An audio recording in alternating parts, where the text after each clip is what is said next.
Pursuant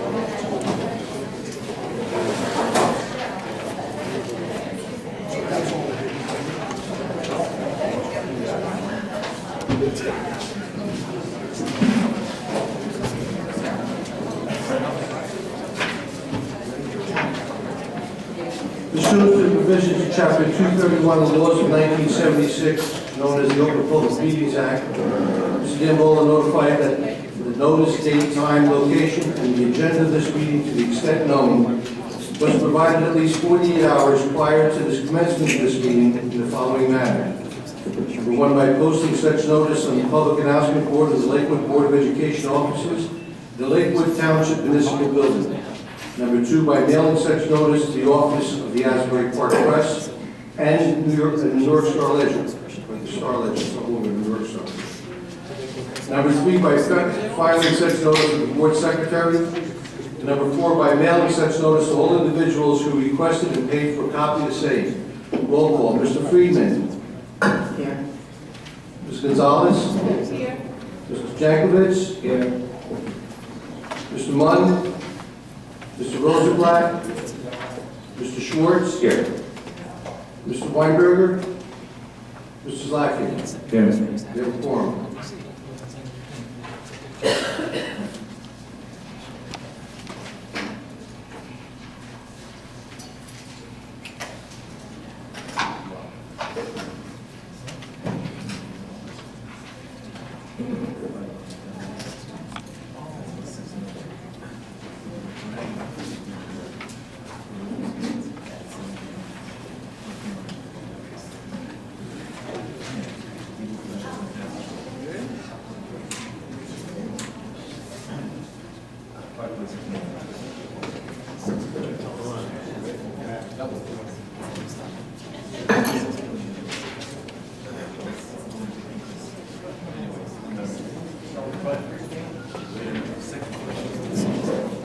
Madam President, members of the Board of Education, members of the public, on behalf of the superintendent, tonight we are asking the board to adopt a tentative, and I repeat, tentative budget that has to be submitted to the county office, to the executive county superintendent, for his review for educational adequacy. Once the county superintendent reviews the budget, he will give us permission to advertise it. We will place it in the newspaper, and between April 24th and May 7th, we will have a public hearing on the budget, at which time we will ask the board to adopt a permanent budget for the 2015-2016 school year. First of all, I'd like to thank Mr. Schaffner and Mr. Zara for the work that they've done in this budget. It's a lot of work, It was a tough budget to bring into under cap right at this moment. So we'll make a presentation, but the budget does include a separate question, and we'll explain that as we go along.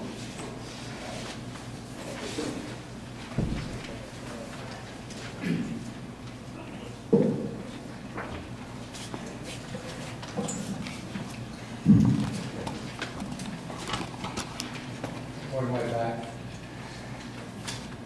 First thing we'll address are the revenues.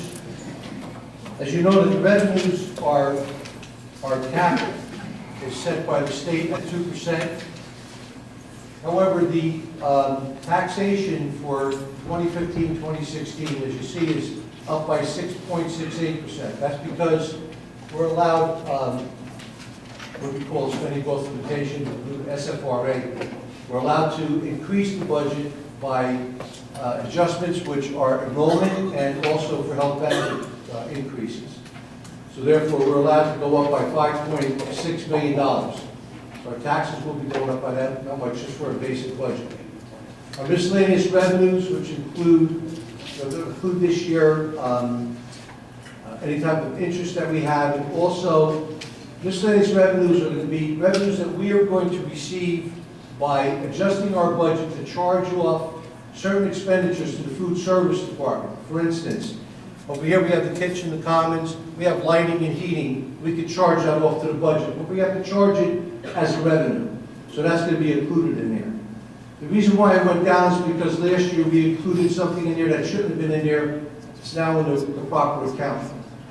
State aid, as you can see, the state aid figures, that's the total state aid. It's equalization, stabilization, special education, and transportation aid. It hasn't gone up, it hasn't gone down. It's frozen at $24 million. The other state aids are extraordinary aid in part. Our extraordinary aid has gone up a little bit this year, we're anticipating. The same thing with the federal semi-Medicaid aid, we're anticipating that to go up also. So the total amount that's in our budget for this year for expenditures, our revenues are $120,630,423. Now, there are two components to the budget. This is the current expense budget, or we call the general operating budget. This is the budget that is directly impacted by taxes, and it directly impacts the children in the classroom. There's a second section of the budget and the third section. The second section is the 20 fund, which will be the federal programs that affect the public and non-public schools. The reason why we don't show you that here is because we haven't received our figures yet from the federal government. And whatever funds we do receive, those funds come in and they go right back out. So if we only receive $1 million for a program, we're only allowed to spend $1 million. So that's a wash. And it doesn't impact on your local taxes. It impacts on your federal taxes, but not on your local taxes. So as you can see, our total budget has gone up by $5.8 million, or 5%, which is really a lower increase than the current year and a lower increase from the previous year. Some of the appropriations, I just try to point out, without going through the whole budget, which we will do at the public hearing. I wanted to point out some of the areas that have really increased a lot. As you can see, tuition. Now that includes all tuition, including the regular education students that are going to other school districts because of placements. There are vocational students, special education students, children who are in state facilities, and children placed into non-public special education schools. That has gone up by $3.6 million. It's a lot. It's a lot. And unfortunately, fortunately for the children, they're being educated, but unfortunately, we have really no control over that. Because if the child has an IEP or classification, we must provide the services for that child. Now, this is only the tuition part. This has nothing to do with the transportation. That child, a special education student, regardless of whether 1/10 of a mile or 10 miles from their home, they have to be transported. So this is only the tuition part. Judgments, well, as you can see, that went up by $1.5 million, or 802%. That's the judgment that we got on our Title I audit from 11/12. You remember when we had the $4 million judgment against us? This is payback over 5 years. Rentals. We have, in our budget, we have a new line that's called expansion, preschool expansion grant. It's about a $1.9 million allocation for us to try to expand our preschool program. This is federal money, by the way, to try to expand our preschool program. So we are trying to rent space. We don't know where it's going to be at this time, but we will look around. We're still looking. That's why this is a tentative budget, by the way. We're still doing a lot of research on it. Today, we might, we've been working, looking around. The superintendent, I've gone to places too. So we have some money in there for rental space. We may need a little bit more. We may not need the total amount, but we're going to be expanding the program. That program eventually will be bringing revenue back into our budget. Because of every preschool child that we have preschool education aid. We receive funds for that. Right now, it's approximately $13,000 a student. So every time we have a student that's in a preschool program, we get money for that. So eventually, it will be a self-sustaining program, even though it's a temporary grant. Health benefits have gone up by $512,000. I mean, everybody knows that, what's happening. So the bottom line for this is about a $50 million increase here. I'm sorry, $5 million increase in these lines alone. And like I said, I only tried to point out some of the highest amounts of money that we have in our budget. There are a lot of other accounts that went up and down, which tonight is not tonight to discuss them, because we're still working on it, like I said. This budget tonight is in balance. The revenues balance with the expenditures. That doesn't mean this is the final budget, because the Finance Committee, Mr. Friedman, who's the chairman, has met with me a couple times already. And I thank him for that, because it's the first year I've had a finance chairperson since Mr. Seifler. We work on the budget. We're going to be working on it with the state monitors to make sure that this budget is a sound budget. Right now, it has the components for a thorough and efficient education, but the county superintendent, like I said, will be evaluating it. If he sees something wrong, he'll notify the monitors, he'll notify the superintendent, myself, and we'll have to make the changes accordingly. Tax impact, $5.6 million. This is how it's going to impact your taxes. You have a house that's worth $250,000. It's about $231 a year, and so on and so forth. And again, that amount, the $5.6 million, regardless of what happens with the county, that will not change. What will change is the internal workings of the budget, and if we go for a separate question. Okay? That money will not change. This budget includes the following four components. Like I said, we're just highlighting certain areas. We're mandated to appoint four new ESL teachers, 4 new special education teachers, and 4 special education paraprofessionals. It also includes something that the superintendent really has asked for quite some time now, a special education director that can oversee all of the operations of the child study team and pupil personnel services. Program space. This is what we were talking about a minute ago. We're researching the options for rental space that could accommodate our special education students that we want to bring back in and bring these programs back into the district. But we're also going to use it for the expansion. So we're trying to do it for multi-reasons to try to rent more space. It's going to be paid for by the preschool education grant and some of our money. But like I said, it will be self-sustaining. So if we put money out, we're going to get money back. So it's not something that's going to be a tax impact. It'll be coming in and out for us. The current projects that you know about, I just want to bring some highlights. These are things we're still working on. The expansion of the preschool with the federal grant, we're still working on trying to get this to work. All roofing projects that you have already voted upon will be completed by September 2015. Somebody's got a mark. By September 2015. I don't know how to spell. So we're on target for that. September 2015, all the roofs will be completed, which is something that we're really happy about. And the HVAC will be on the way, because March 31st we have our first bid opening for the HVAC systems. We're opening for the high school, and then we go to the second phase. And we'll have all that done by September of 2016. The horticulture program, which is the greenhouse and the culinary program, which are paid for by RAC funds, Title I federal money. We're still working on getting that going. The greenhouse is going to be constructed. As a matter of fact, as we speak, they're still working on starting the project for the snow and the ground to start going out a little bit. It'll be right outside here. That's pretty much it, but like I said, I really want to stress, and I want to stress this, that this is a tentative budget, but it meets the components of thorough and efficient education. The revenues match the expenditures. This goes to the county tomorrow. The county superintendent will review it and say to us, I'll agree, I don't agree, I want you to change this, I want you to do this. Once he gives us the imprimatur on it, then we can turn around and advertise it. We advertise it, we have a public hearing. And at that time, the board, the public will have their input, the board will have their input, and the board can make changes and adopt a permanent budget. And because it's within cap, it doesn't have to go to the voters, the public, for public approval. But if there's a separate question, that will have to go to the public for approval. Any questions? Okay, thank you.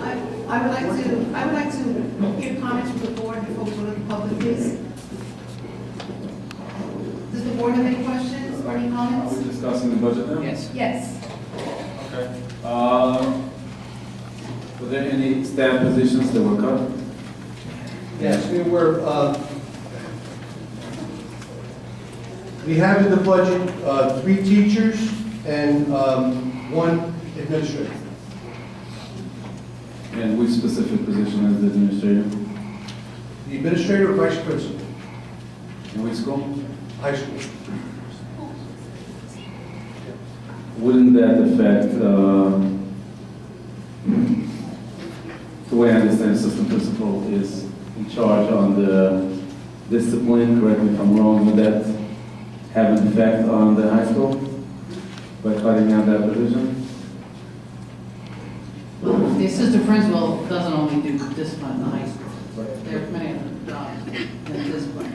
So at the high school presently, we have 4 assistant principals and a principal. So they did the ratio of students to administrators, and there was too many administrators to the ratio of students. When you say they, who is they? It was administrators and state monitors together. Oh. It was a we. I apologize. Wrong pronoun. Through Chair, question. What, other than staff, what else was cut from last year's budget?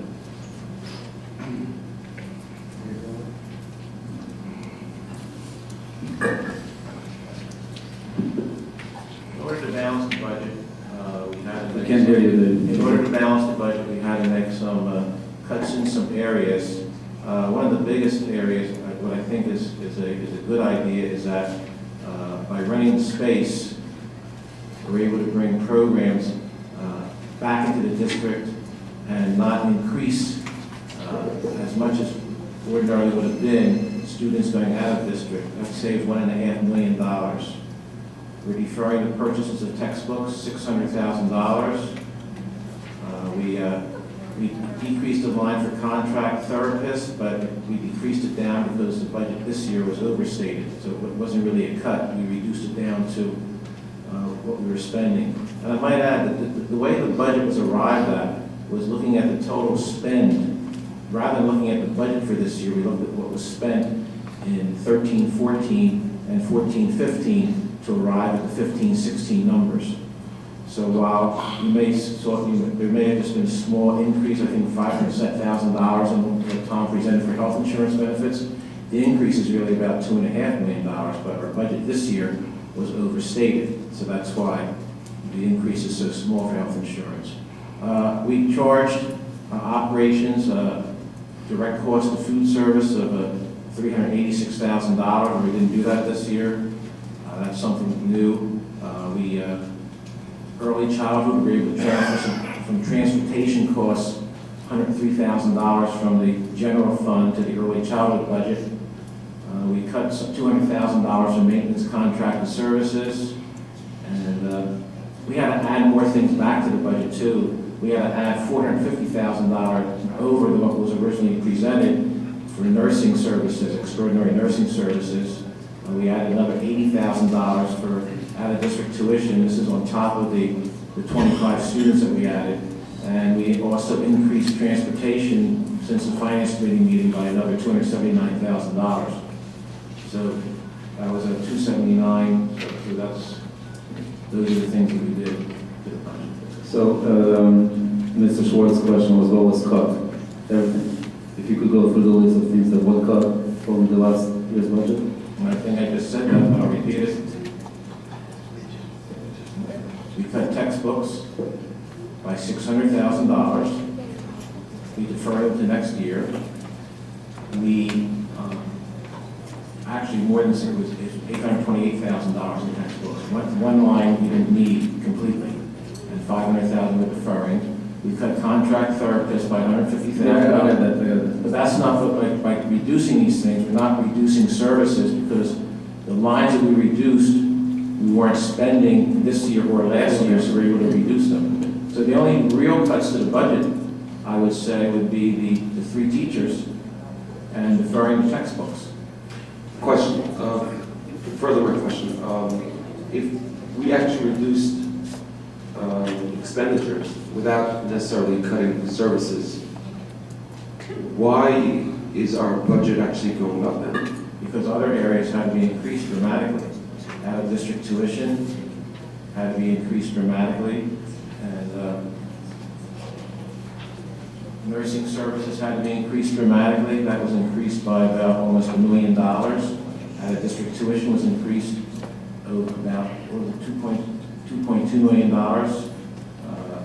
You have the line item budget in front of you, and each line shows what was increased and what was decreased.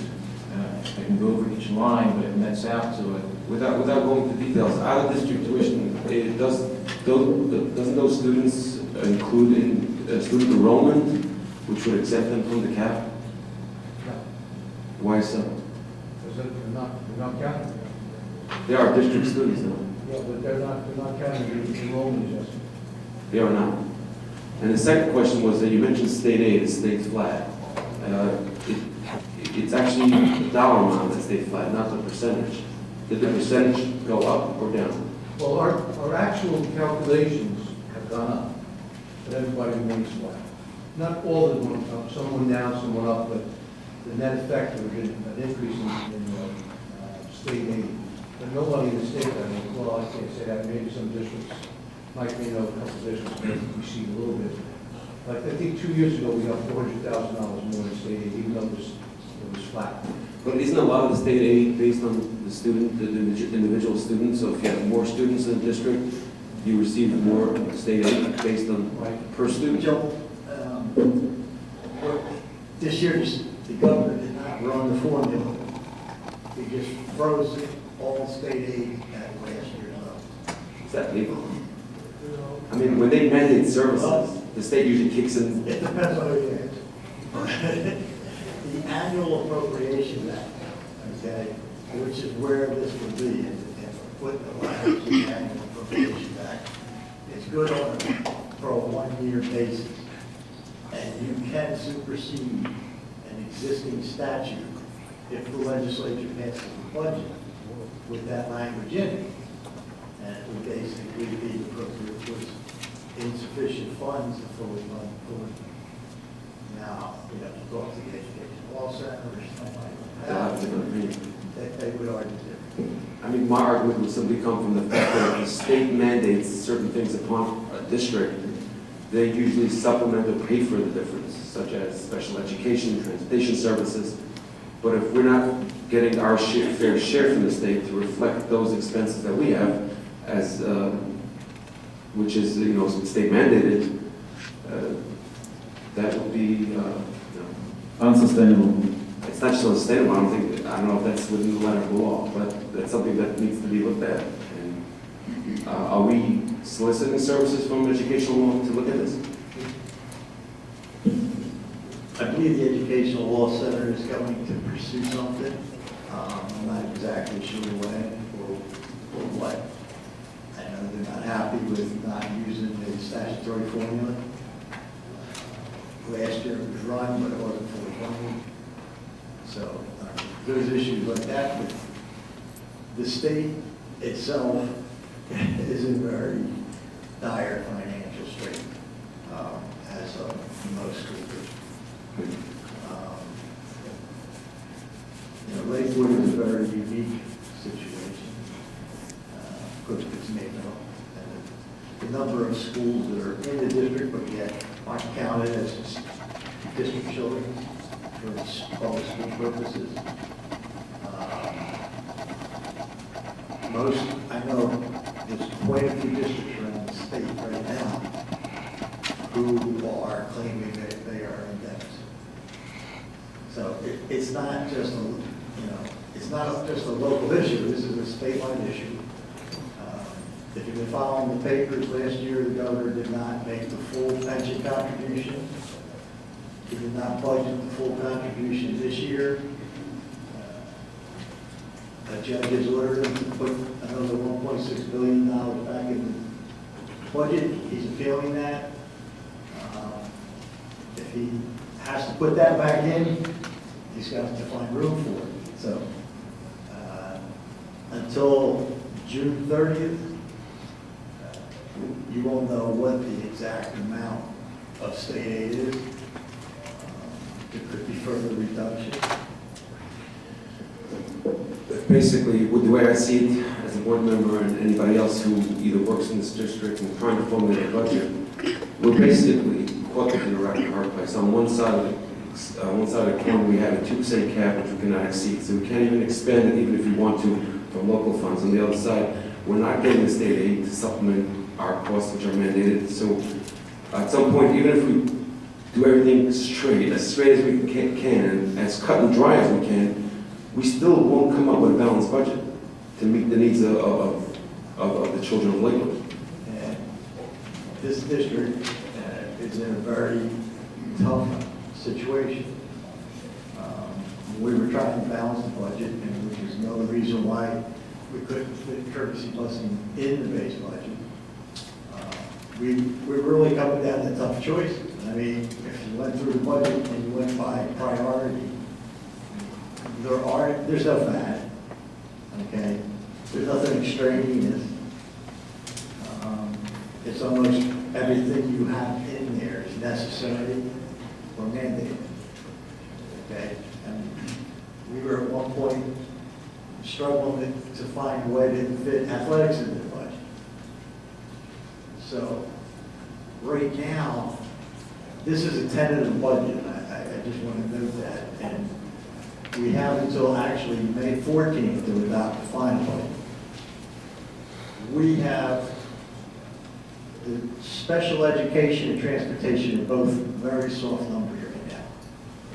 There are things that are going on, legally and other things, that could change our special education number up where we have it now.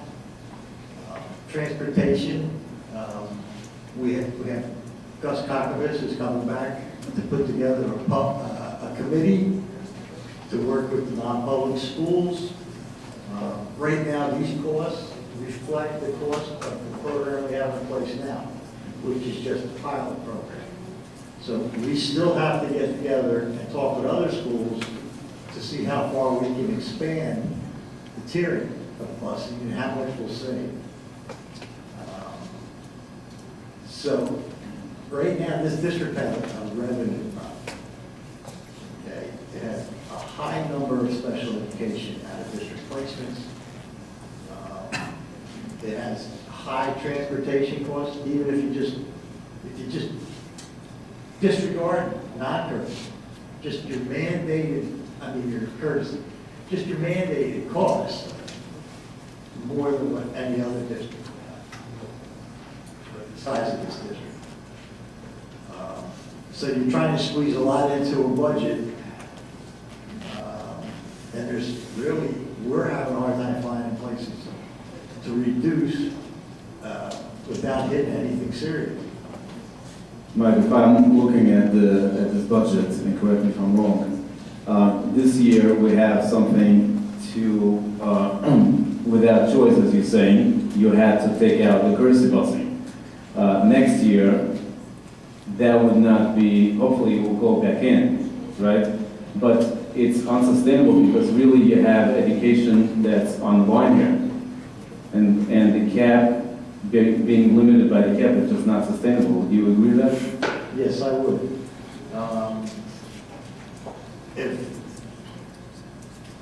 If they don't start using the state aid formula, okay, this district's cost, based on the public school districts' enrollments are going up greater than the state average. Non-public school enrollments are going up greater than the state average. The costs are just going up much, much higher than the 2% cap on property taxes, and state aid is continuing to be held flat. This district does have a revenue problem, not a spending problem, in my opinion. And Mike, are there any specific items in this budget that you could tell us that you will work in the next month and a half until May 4th to try to bring it up to something that would, a hard number that will cover those expenses and kind of narrow down those expenses? So, correct me if I'm wrong, you're saying that the special ed and the transportation numbers are still soft numbers. Yes. And in the next month and a half, you will narrow it down, and based on that the current tentative budget will change. It will change. When we come back for the public hearing, I'm almost guaranteeing you that you're gonna see different numbers. And that'll be the end of April. Okay? And we'll be working with the county office, because we have to work with them so that they agree with our changes.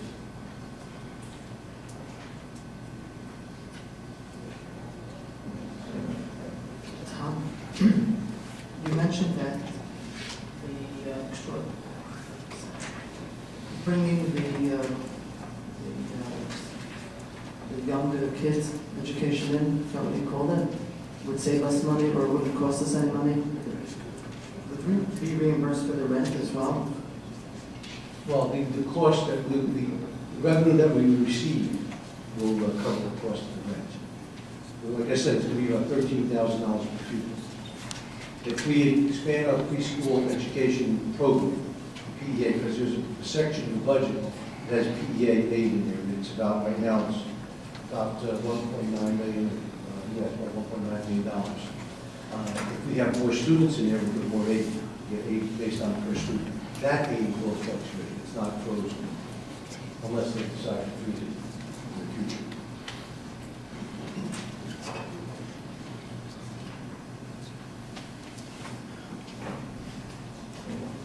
I understand that the high school has some extra space. Is that space being utilized for anything? Because you mentioned that the classroom sizes aren't, this was not discussed in the finance committee meeting. Well, that's for 3 teachers, that's what the recommendation from the superintendent. So we're going to be consolidating classes, so we're going to have empty classrooms? There will not be any extra classrooms. We don't have too much space in the high school.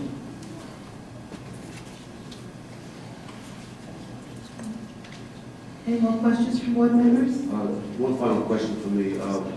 The Finance Committee did meet last week to discuss this tentative budget. Is there a report from the Finance Committee about this budget? Because your board members that were in that Finance Committee meeting had more details, discussed this budget more in detail. So is there a report from the Finance Committee about the budget? Basically, we went most of these items, not in such great detail. I wish we would have had more time, and hopefully over the next month or so, we'll review it in greater detail. We were just presented with the line items for the first time this past Thursday night, so we were just absorbing it, hearing it, and hopefully we'll be able to give some more input, and hopefully state monitors and Tom will include us in trying to make a leaner budget if it's possible. So what is the recommendations of the Finance Committee regarding this budget? I will add my thoughts from the Finance Committee, and that is, I think we are at the point where the state, either the executive branch or the legislative branch, has to realize that we are disseminating the educational and the mandated services of Lakewood. I think that one of the things that we did express at the Finance Committee meeting, and I think everyone agrees with that, is that even though we may possibly get away with cutting one position at the high school, but I think our district needs more staff to deal with the students. I don't think we should be cutting the assistant principal. And I think everyone, including this administration, is doing so painfully. But I think that is the reality, and it's an unfortunate reality, as the monitor explained, due to the fact that we're just not receiving any state aid to adjust with additional enrollment. And I think that's unfortunate. I think it's unfortunate when athletics, which is a motivation for a lot of students to come to school, and that has to be thought whether it could go in or not. I think that is in a very unfortunate situation. And we could go through a couple of items that are the same nature. So I think we're kind of at a point where we're trying to choose which finger to cut. And I think that is wrong in my opinion. I think what the monitor said, I think it makes it clear. The district can't function like that. And we mandated to provide the services. We can't cut them. So this is, those are my thoughts from the finance committee.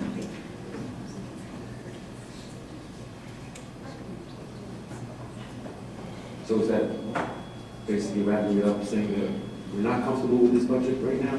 I know it's a working document, it's something that's only preliminary. I don't think anybody is comfortable with the budget, we just don't have much of a choice. Okay. There's nobody here that says that this budget was not put together properly, in a sense. I think what I'm at least saying, that it's painful to see slowly things disappearing from the budget, and I'm talking specifically about mandated items, and items that make the quality of the school. Can I just say one thing? It was presented before. The problem with this budget is not the appropriations, it's the revenues. Right. And we just have to recognize that. It's not a misappropriation of funds, it's a matter of lack of revenues to support the programs, Yes, that's understood. unfortunately. So that is the conclusion of looking over the budget, and as you heard, things may change. You know, there's a couple of soft targets here, and depending on whether those numbers go up and down, will affect everything else. And those items are mandated items, so by law, you have to fund them properly. We can't say we're not going to fund special ed, for example. Those kids are protected both federally and at the state level. There are state requirements that mandate what the district needs to provide, and those they also have to provide fully. So I think it's a painful situation here, where we are here, when you need a school in need, you have to cut the assistant principal, you know. Tom, if I may, through a chair. There was one huge line item as well, which was judgments, which we're paying back over a period of 5 years, over $1.5 million per year. Could you tell me more about these judgments? I know you mentioned audit reports. Give us some background about these audit reports and why there are judgments against the district that we need to pay back. In 11-12, 12-13 school year, that's what the audit. If any proprieties, so you wait that the funds were being spent, not being properly monitored, not properly recorded, and therefore they're saying that under the federal regulations, how they're supposed to be spent, they were not, whether they were supplanting or supplementing. That's one of the issues. What's finalized? I don't think supplanting and supplementing was in the audit, with all due respect. Was it in the audit? I think we're talking about paperwork, but I don't think supplanting and supplementing was in it. Yes. Mike? There was some. There was somewhat. 192 audit came back, that was good, and I think they left in the middle of 190. No, This thing? not 192. Title one, there's a title one. So There what, was some site, it wasn't, I mean, But I'm talking about the money was not returned because of that. That's not the amount. I don't remember any amount being attached to that specific items. I have to go back. I mean, the state gives recommendations to any district, but we're talking about judgments, I don't think there was any judgment against that. That's what I'm saying. Mark? You remember? The supplant was not a result of 192, 183. That's not part of that statute. It could have been from Title I. So when you say judgments, are you referring to the amounts that were asked to be refunded by the district to the state and federal governments as a result of the audits that we just had corrective action plans this past year for? That's what that line refers to? I'm just saying, it's not the supplement. It was sloppy paperwork and other stuff. There was a small part that wasn't actually supplanting and supplementing. I don't remember that. I have to go back and check. I don't remember that. We'll check it. Tom, that was, let's not argue over a very small part, but we were talking about $1.5 million per year over the course of 5 years. That's a lot of money. Where's the bulk of it coming from, though? Title one. What were these findings that you talking about a serious? I don't remember all the. There's a lot of lack of backup documentation, most of it was. We're also in the process of applying for a state aid advance from last year's $6 million deficit. If we get approved for that, it'll be a 10-year payback. We did put money in this 1.5 million we're 1 of 10 years of that payback in anticipation of, but that's going to depend on whether it gets approved or not, or how much gets approved. We made provisions for it. So, but this is, what we have here right now is based on the fact that you will get this, We're not, until, so we're actually included in our budget, assuming that we're not getting the state aid. Promise. no, it's actually, the first payment is in the budget. We're working on the assumption we're going to get it. But I can't guarantee it until, Well, when is the first payment due? Is it in this year's budget or next year's budget? well, that's what we're trying to, we're working with, we're negotiating those types of things with the state. I didn't try, so this payment may be the second of 5. It might be able to be pushed back another year to start the first payment. Right, and you mentioned also state aid, a few $1 million of state aid. I understand that as part of the condition of staggering the non-public schools last year, the state did promise, or somebody at the state level promised, to fund the difference if we run short towards the end of the year. Where does that stand right now? It didn't happen. It didn't happen. No, And it didn't happen to this point, is it? it's not going to And it's not going to happen. And is there a reason why it won't happen? Is they just simply back off the promise, or it was a soft promise?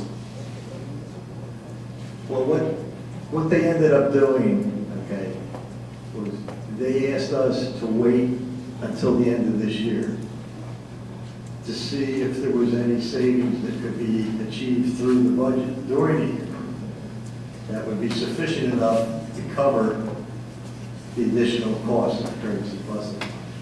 At this point, okay, we believe in our review that we have found enough that we can end the current year budget with the small surplus, even covering the additional transportation costs.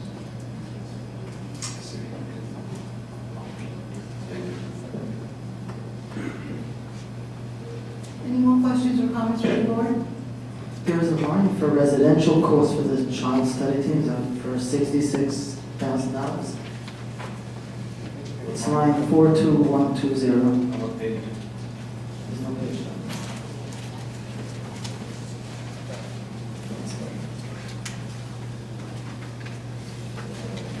Was it 42120. 42120.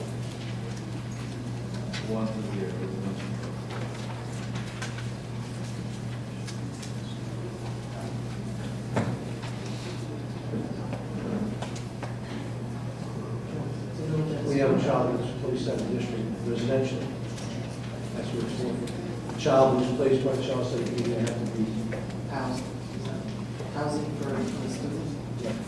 I remember once, Tom, once we're talking about this, I remember one student being placed at a residential was at a cost of $275,000, was out of state, I think.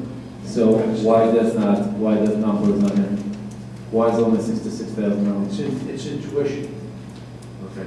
But I thought, so residential means what? There's two different portions.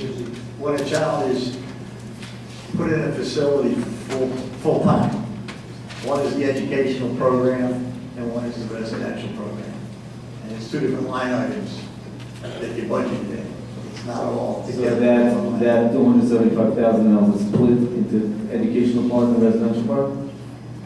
Was that just the residential? That's for the residential, 266, the line number 29,100 on page 4. 29,100. And that one line there, you're going to find that's the tuition cost for the child. The residential cost is for the actual placement, what the child's cost is for residential care, but the tuition is in that line. Okay, but I'm looking at, The tuition at state facilities, that's the item? No, no. Okay. Tuition for state facilities with children that are incarcerated. Okay, got it. Go up. So what is what will be Two lines. that? Two lines up? Okay, tuition. 24,581. That's the tuition line. Okay, and that includes residential That includes tuition. I understand, but this child was placed in the residential It's the facility. child that's in the residential facility, but it's his tuition portion for the education program. All right, so you're saying from Adam 275, we're paying 66, that, but I'm not aware of any other children, maybe they are, who are placed in residential facilities. Adam 275, we're paying $66,000 a year to house a child. I'm just trying to understand, and I'm just trying to understand what this line item is, residential. It's strictly the residential cost of a student that is placed in a residential setting. The tuition costs and any extraordinary services such as nursing services or one-on-one aides, that's included in the tuition budget. This is strictly the cost from the stay overnight. Are we mandated to pay for the residential portions? For this particular student, yes. It was court ordered, by the way. Okay, that's good to mention.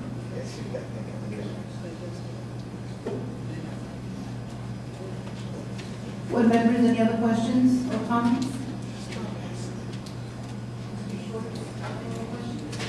I do not, Mrs. Gonzalez. Thank you very much. Okay, then, no more questions. Thank you, Tom. Thank you. I think, Tom, you wanted to address a separate question. You said you wanted to address, you want to talk about it, or?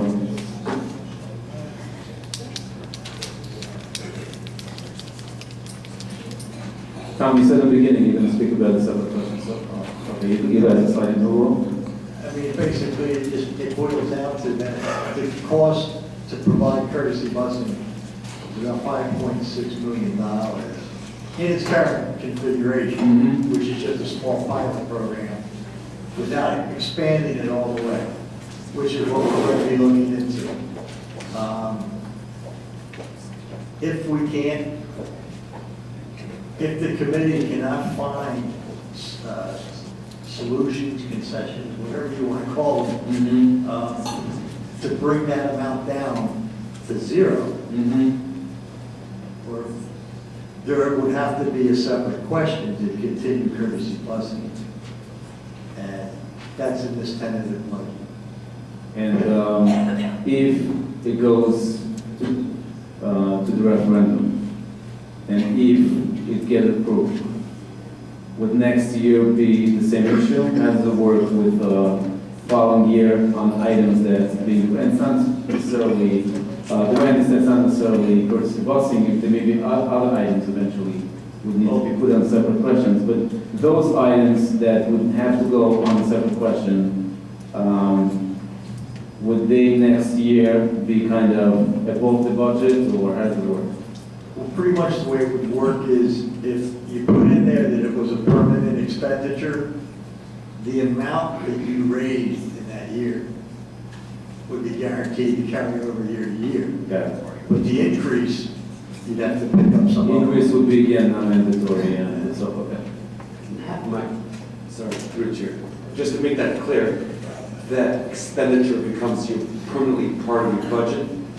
Yes. And from there, you start all over again. You start with mandated services and then non-mandated services. So if the question specifically says courtesy busing $5 million, okay, $5 million will be guaranteed That, to be in that budget.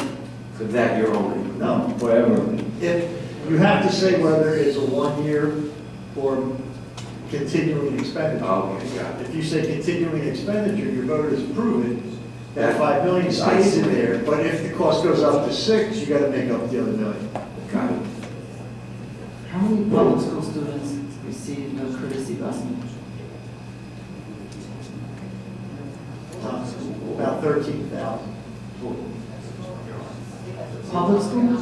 Public school. Public school. 3,000 public school students would lose busing if we don't have courtesy busing.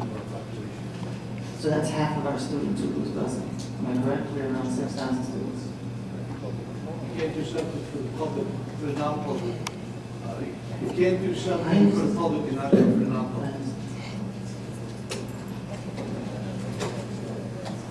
Gentlemen, This means students that live elementary school students that live within 2 miles of the school and has to walk, and then, if it doesn't get through. That's correct.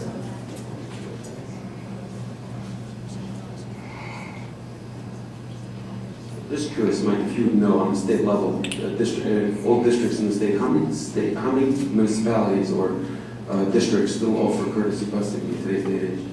I don't know the exact number. I would say everyone. You'd say what? I would say almost everyone offers courtesy busing on different levels, and yes, because Mark, does your district offer courtesy busing? Yeah, a lot of school districts still offer courtesy busing in one form or another. Some have subscription busing, which means the parents can pay a portion of the cost and so forth. A lot of the districts that I represent still have courtesy I busing. mean, the roads in New Because Jersey. of hazardous roads. Right, the roads in New Jersey are not safe, and the state law of 2 miles is just not something that parents feel comfortable with. Mark, you're out there in the other districts. In your estimation, it's not a real number, just a round number, percentage-wise. Yeah, I'd be completely guessing, Mr. Schwartz, I don't want to do that. I don't know. I know my home district still has courtesy busing, just because the roads are dangerous, no sidewalks, that sort of thing. So every district is different. I don't want to guess, I really don't, because that's all it means to guess. I'm not Mr. sure. Schwartz, what is your opinion about courtesy busing? In my opinion, Should the district try to work it out? my opinion, I've said this year, I've said this last year, I've said it years past, that it should totally fall into the township. There is a case law that states that townships have to provide safe passage from home to school, whether it's through crossing guards, sidewalks, or by other means. Many municipalities do contract with the Board of Ed to pay for those students to ride a bus, which would probably be the most efficient way to do it. But I totally believe that it's something that's needed in Lakewood for many reasons. However, realizing that the Board of Ed can no longer carry that cost, I think the focus should totally be on having the municipality at least either share the cost or take up the entire cost of courtesy transportation. But you only agree that would come from the same pocket, the taxpayer. At the end, the taxpayer would be the one paying for it. And I think, well, if you just let me finish, I think that the Board of Ed doesn't, right now, has the expertise and does it very efficiently. I mean, our cost per student, busing